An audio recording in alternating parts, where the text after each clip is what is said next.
Hello everyone, welcome to the Code Yourself Academy. In this video, we are going to cover our next lecture of Python Essentials course and the name of the lecture is Variables and Data Types.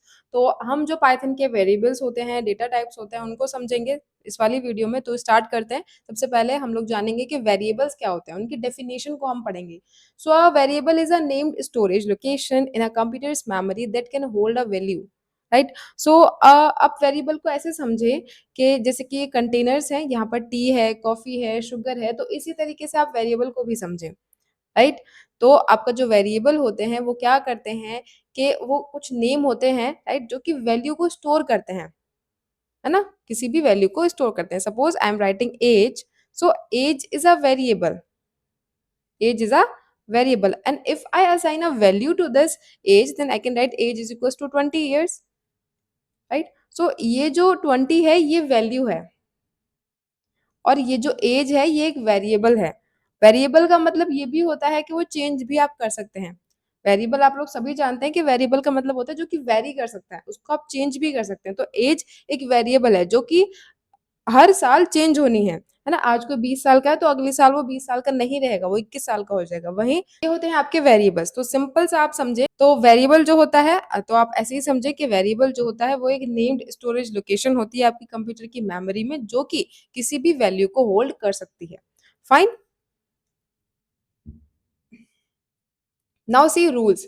अगर आपको variable का कुछ नाम देना है, obviously आप variable का नाम देंगे, तो वो नाम आप किस तरीके से देख सकते हैं, उसके कुछ रूल्स होते हैं। So variable names must start with a letter, है ना, ए टू जेड, या फिर ये बड़े वाले ए टू जेड और एन अंडरस्कोर। तो जो सॉरी तो सबसे पहला हमारे पास रूल है कि variable names must start with a letter, है ना, वो लेटर से स्टार्ट करना चाहिए या फिर वो किसी एक अंडरस्कोर से स्टार्ट करना चाहिए, है ना। मतलब कि डिजिट से स्टार्ट नहीं करना चाहिए, स्पेशल कैरेक्टर से स्टार्ट नहीं करना चाहिए, इन्हीं चीज़ों से स्टार्ट होना चाहिए। या तो आप उसको स्मॉल लेटर से आप उसको स्टार्ट कर सकते हैं, या फिर आप उसको कैपिटल लेटर से स्टार्ट कर सकते हैं, या फिर आप अंडरस्कोर से स्टार्ट कर सकते हैं।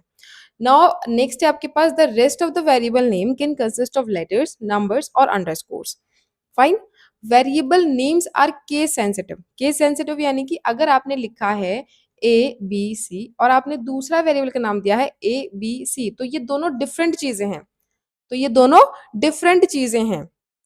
My variable is different from my variable, क्योंकि यहाँ पर क्या हो रहा है, बस इस चीज को डिफरेंट कर देने से ही ये पूरा का पूरा डिफरेंट हो जाता है। तो ये केस सेंसिटिव होते हैं। बड़े का मतलब बड़ा अलग होता है, छोटे का मतलब अलग होता है। अवॉइड यूजिंग रिजर्व्ड कीवर्ड्स, यानी कि प्रिंट, इफ और फॉर एज वेरिएबल नेम्स। तो ये आपको चीजें ध्यान में रखनी है जब भी आप वेरिएबल का नाम क्रिएट करें, कि आप जो रिजर्व कीवर्ड्स हैं जैसे कि प्रिंट हो गया, इफ हो गया, फॉर हो गया, वाइल हो गया, डू हो गया, ये सारी चीजों को आप यूज ना करें, क्योंकि ये रिजर्व्ड कीवर्ड्स हैं, ये पहले से ही डिफाइन है। Now see best practices. तो use descriptive and meaningful variable names, है ना। तो आपको ये चीजें बहुत ज्यादा समझाई जाती हैं कि आप जब भी किसी चीज का नाम रखें इन द कोडिंग, तो आप इस चीज का ध्यान रखें कि आप जो भी नाम दे रहे हैं ना, वो मीनिंगफुल होना चाहिए। अगर आप किसी पर्टिकुलर वेरिएबल में कुछ एज की वैल्यू स्टोर करने वाले हैं तो आप उसको एज का नाम दीजिए। अगर आप उसमें सैलरी स्टोर करने वाले हैं तो आप उसको सैलरी का नाम दीजिए, है ना। ऐसा कुछ भी मत रख दीजिए। जैसे कि यहाँ पे दिखा है, जैसे कि यहाँ पे लिखा है कि एज को आप, अगर आपको एज स्टोर करनी है तो आप एज का यूज करें ना कि ए का। यूजर नेम स्टोर करना है तो आप यूजर नेम यूज करें ना कि यू यूज करें। जैसे शॉर्ट फॉर्म्स मत यूज करो, पूरा पूरा यूज करो। Follow a consistent naming convention, है ना। तो जो आपके पास नेमिंग कन्वेंशन आपको पता है आप उसको यूज करें। Example, snake case. आप जानते हैं कि जो आपका वेरिएबल का नेम होता है ना, आप उसमें स्पेस भी नहीं यूज कर सकते, उसमें स्पेस नहीं यूज कर सकते हैं, तो इसलिए आप अंडरस्कोर यूज करें। अगर आपको कहीं पर स्पेस चाहिए आपके नाम में, वेरिएबल के नेम में, तो आप क्या यूज करेंगे, अंडरस्कोर यूज करेंगे। फाइन। Variable assignment. तो आपको अगर वेरिएबल में कुछ असाइन करना है तो उसके लिए आप इक्वल्स टू का यूज करेंगे। तो यहाँ तक आप होप आपको वेरिएबल से रिलेटेड सारी चीजें क्लियर होंगी। सबसे पहला कि उनका नाम किस तरीके से लिखना होता है। तो आप स्टार्टिंग जो है वो एस, स्मॉल एस से कर सकते हैं, आप कैपिटल एस से कर सकते हैं, आप अंडरस्कोर से कर सकते हैं। तो ये हो गया आपके 3 केसेस। उसके बाद आप कुछ भी डाल सकते हैं ना, आप स्मॉल भी डाल सकते हैं, आप कैपिटल भी डाल सकते हैं ना, स्नेक गेम और 1 2 3 आप इस तरीके से लिख सकते हैं। तो ये बिल्कुल परफेक्ट है। और अगर आपको इसमें कुछ असाइन करना है तो आप इक्वल्स टू लगा करके असाइन भी कर सकते हैं फर्स्ट। फाइन। तो आई होप आपको वेरिएबल से रिलेटेड सारी चीज़ें समझ आई होंगी, तो मैं आपको इसका एक एग्जांपल देती हूँ, उससे और अच्छे से हमको समझ यहाँ पर मैंने आपका जो लेक्चर सेकंड है, उसका एक फाइल बना ली है, तो जितनी भी कोडिंग होगी लेक्चर 2 वाली वो इसी में स्टोर होगी। तो स्टार्ट करते हैं कि सबसे पहले मेरे को आपको बताना है कि हमको वेरिएबल को किस तरीके से डिफाइन करना है। सो एग्जाम्पल लिया था एज वाला, हम उसको यूज़ करेंगे, तो I am just writing age and now I am just writing equals to, और एज में यहाँ पर डाल रही हूँ 20 ईयर्स। फाइन। अभी मुझे इसको प्रिंट करवाना है, तो हम जस्ट राइटिंग प्रिंट, राइट, और आपको कुछ भी नहीं करना, आपको सिर्फ एज लिख देना है। फाइन। अब हम इसको रन करके देखेंगे। सी 20, यहाँ पर क्या हुआ, 20 प्रिंट होकर के आया। वहीं अगर मैं यहाँ पर कुछ इस तरीके का सिंटेक्स कर दूं, तो गेस कि क्या होने वाला है, एज। ठीक है। तो आपको यहाँ पे डिफरेंस समझ आया होगा कि जब भी हम इस तरीके का फॉर्मेट यूज करते हैं, तो जो भी इन ब्रैकेट्स के अंदर चीजें होती है ना, वो उसको प्रिंट कर देता है। वहीं अगर हम इन ब्रैकेट्स के अंदर चीजें नहीं लिखते हैं, है ना, अगर आपने कुछ डिफाइन किया हुआ है तो वो उसकी वैल्यू प्रिंट करेगा, और अगर आपने कुछ डिफाइन नहीं किया हुआ है तो वो आपको सिंटेक्स एरर दे देगा। राइट। तो मैं आपको वो भी करके दिखाती हूँ। आई am just leading this, right. और यहाँ पर हम क्या करेंगे कि हम इसको खाली एज लिखेंगे। अभी हम इस कोड को रन करेंगे। नाउ सी, यहाँ पर आपको एरर देखने को मिल गया। तो आपको वो समझ आया कि हम वेरिएबल्स को किस तरीके से डिक्लेयर करते हैं, और किस तरीके से अगर हम चाहें तो उनकी वैल्यू को प्रिंट भी करवा सकते हैं। अभी क्या है कि 1 साल बाद ये जो एज 20 है, 20 से 21 हो जाएगी। ठीक है। तो अभी क्योंकि ये कोड छोटा है, तो आप लोग क्या करेंगे, यहाँ पर 20 से 21 डायरेक्टली लिख देंगे और इसको रन करेंगे, तो आपको 21 यहाँ पे डायरेक्टली होके प्रिंट होके मिल जाएगी। पर जब भी आप बड़ा कोड लिखेंगे, तो आप उस लाइन पर वापस नहीं जाएंगे जहां पर आपने उसको डिक्लेयर किया। तो आप चाहते हैं कि जब अब जिस भी लाइन पर हैं, अब वहीं पर ही चेंजेस कर दें, तो आप वेरिएबल में ये भी कर सकते हैं। आप यहाँ पर लिखेंगे एज इज इक्वल्स टू 22, और अभी आप इसको प्रिंट करेंगे, तो आप print age, and I am just running this code, see 21 and 22। Fine. तो यहाँ पर क्या हुआ कि जो फर्स्ट वाली आपकी एज थी उसके अंदर रिप्लेसमेंट हुई, वो 22 हो गई अभी।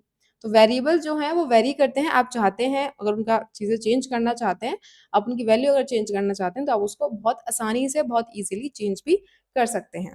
Now see data type. तो डेटा टाइप क्या होता है? सो Python data types identify the type of data that a variable can store. समझ में आया?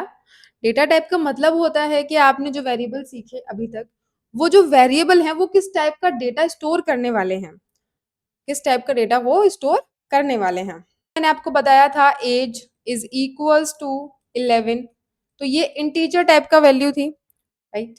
यही आप स्टोर कर सकते हैं name is equals to CYA, तो ये स्ट्रिंग टाइप की वैल्यू है ना। तो ये जो टाइप्स हैं, ये जो टाइप्स हैं, इनको आप कहते हैं डेटा टाइप्स। क्या कहते हैं हम लोग? Data types. तो यही अभी हम पढ़ने वाले डिटेल में। सबसे पहले हमारे पास इंटीजर, तो an integer is a whole number without any decimal places, positive, negative और जीरो। तो ये आपका इंटीजर्स होते हैं, आप सभी को जानते हैं आप लोग, है ना। आपको मुझे यहाँ पे मैथ्स नहीं पढ़ानी। सो आप लोग कुछ इस तरीके से डिफाइन कर सकते हैं कि इंट इज इक्वल्स टू 1 2 3 4 5, ये आपके इंटीजर्स हो गए। हमारे पास फ्लोट, तो फ्लोट जो होता है वो आपके फ्लोटिंग नंबर्स को रिप्रेजेंट करता है, decimal points. Suppose 2.14, 3.12, 3.1222, something like this. Now it comes a string. तो string is a sequence of characters. Characters में आपके लेटर्स आ जाते हैं, नंबर्स आ जाते हैं, सिंबल्स आ जाते हैं। तो स्ट्रिंग में हर तरीके के जो चीजें हैं, हर तरीके के जो कैरेक्टर्स हैं वो आ जाते हैं, एनक्लोज्ड इन सिंगल कोट्स और डबल कोट्स। आप सिंगल कोट्स का भी यूज कर सकते हैं और डबल कोट्स का भी यूज कर सकते हैं। Now name is equals to CYA, ये हो गया आपका क्या, स्ट्रिंग। और आप यहाँ पर सिर्फ लेटर्स ही नहीं लिख सकते, आप लिख सकते हैं CYA1, और आप स्पेशल कैरेक्टर भी यूज कर सकते हैं। Now see Boolean. तो बुलियन आपको पता ही है क्या होता है भाई, ट्रू और फॉल्स। सभी बच्चे जानते हैं कि बुलियन का मतलब होता है जीरो या फिर वन, या ट्रू और false. Okay. So boolean is a data type that can have only two values, true और फॉल्स। तो let's just see a example of this. तो चलिए हम आगे का काम शुरू करते हैं। अभी तक आपने डेटा टाइप समझ लिया, तो वही हम पढ़ते हैं। तो ये एक्स्ट्रा चीजें हैं, हम इनको यहाँ से इरेज कर देते हैं। तो now let's see print type of age and let me just run this code. ठीक, अब यहाँ पर देखें इसने क्या प्रिंट करा है। तो अभी आप समझे यहाँ पर क्या हुआ। मैंने आपको एज एक वेरिएबल था, उसमें मैंने वैल्यू डाली 21, जो कि साफ साफ देख करके पता चल रहा है वो एक इंटीजर वैल्यू है। उसके बाद मैंने एज को प्रिंट करवाया। उसके बाद मैंने जो टाइप है एज का उसको प्रिंट करवाया। तो ये जो थर्ड वाली आपकी लाइन है, आप यहाँ पर इसको समझे, प्रिंट टाइप ऑफ एज। तो आप समझ आया आपको कि टाइप जो कीवर्ड है एक रिजर्व कीवर्ड है, जिसकी हेल्प से आप किसी भी वेरिएबल का जो डेटा टाइप है उसको प्रिंट करवा सकते हैं। फाइन, तो ये आपका इंटीजर वैल्यू हो गया। इसके बाद मैं आपको दूसरा वेरिएबल यहाँ पर डालूंगी। आप यहाँ पे लिख सकते हैं पाई, है ना, हम इसमें पाई की वैल्यू पुश करेंगे 3.14, राइट। और अब मैं यहाँ पर इसका टाइप प्रिंट करवाना चाहती हूँ, तो I am just writing pi and now I am just running this code. See class float. Fine, अब हम यहाँ पर एक और आपका वेरिएबल डिक्लेयर करेंगे जो कि होगा हमारा नेम इक्वल्स टू, और हम यहाँ पर पास करेंगे आपकी एक स्ट्रिंग। तो I am just writing CYA और 1, sorry, I am just writing CYA और 1 और आपका एक symbol, right. So now I am just printing the type of name,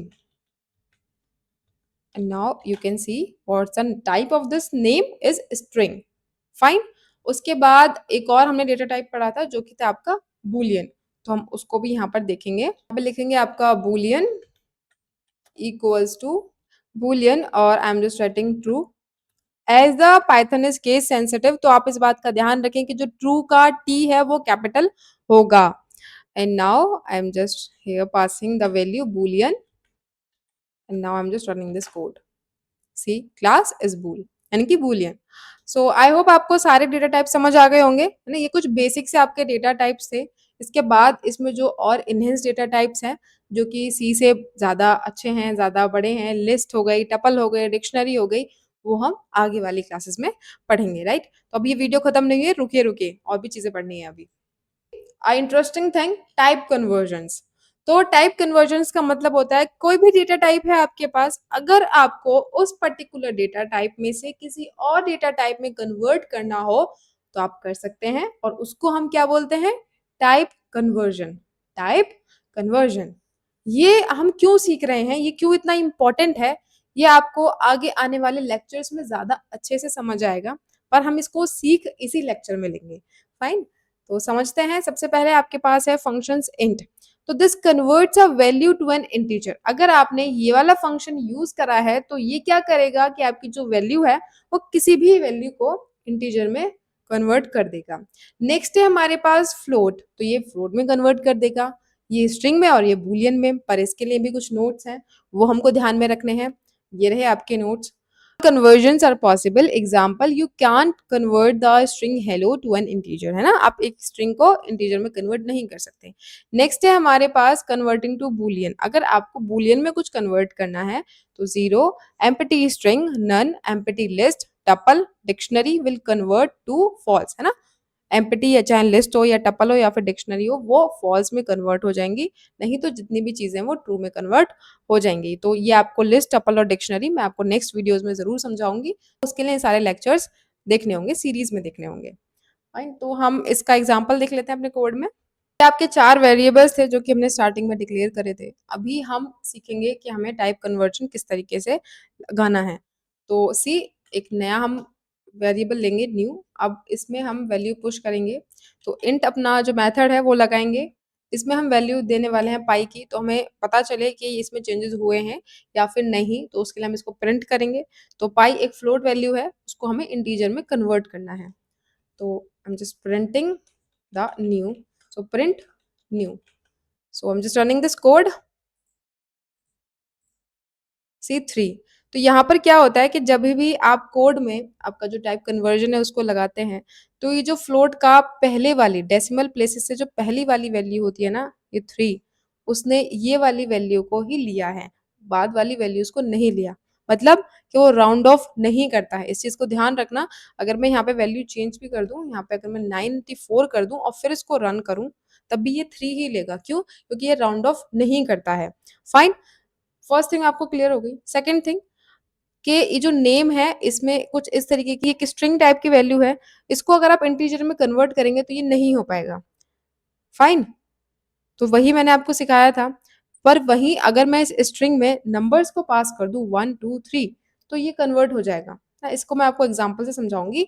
suppose यहाँ पर मैंने वही लिखा आपका CYA और मैं अब इसको कन्वर्जन करने की कोशिश करती हूँ। मैं यहाँ पर डालूंगी नेम, राइट। अब मैं इसको कन्वर्ट करती हूँ, let me just in this code see. तो ये इसने मेरे को एरर थ्रो कर दिया।